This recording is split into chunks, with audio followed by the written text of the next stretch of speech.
एक घने जंगल में बहुत से हिरण बरगद के पेड़ के पास उसके फल खा रहे थे। उसी समय हिरण के बच्चे खुशी खुशी उछल कूद कर रहे थे। खेलते खेलते एक हिरण का बच्चा गहरे गड्ढे में गिर पड़ा। गड्ढे में गिरते ही हिरण का बच्चा जोर जोर से माँ माँ कहकर रोने लगा। अपनी संतान की आवाज सुनकर हिरनी भी जोर जोर से रोने लगी। तभी वहां हाथियों का एक झुंड आ पहुंचा। एक हाथी ने हिरनी से पूछा, हिरनी बहन, तुम इतनी जोर जोर से क्यों रो रही हो? हिरनी रोते हुए बोली, मेरा एक ही बच्चा है जो इस गहरे गड्ढे में गिर गया है। मैं अपने बच्चे को छोड़कर कहीं नहीं जाऊंगी, चाहे मेरी मृत्यु ही क्यों न हो जाए। हाथी बोला, मैं अभी कोशिश करता हूँ। सभी हाथियों ने अपनी सूंड गड्ढे में डालने की कोशिश की, लेकिन गड्ढा बहुत गहरा था।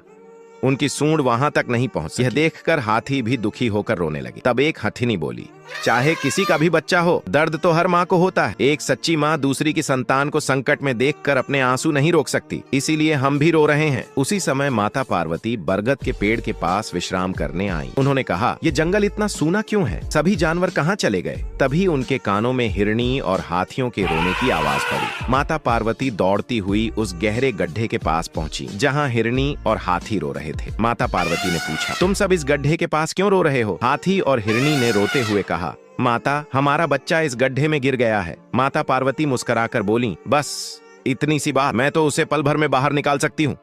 यह सुनकर हाथी और हिरनी खुशी से उछल पड़े। वे बोले, माता, हमें क्या करना होगा? कृपया जल्दी बताइए, हमारा बच्चा बहुत संकट में है। माता पार्वती ने कहा, तुम सब मिलकर तालाब से पानी लाओ और इस गड्ढे में डालते जाओ। हाथी और हिरण बार बार तालाब से पानी लाकर गड्ढे में डालने लगे। धीरे धीरे पानी भर गया और हिरण का बच्चा पानी के सहारे ऊपर आ गया। बहते बहते वह सुरक्षित रूप से जमीन पर आ पहुंचा।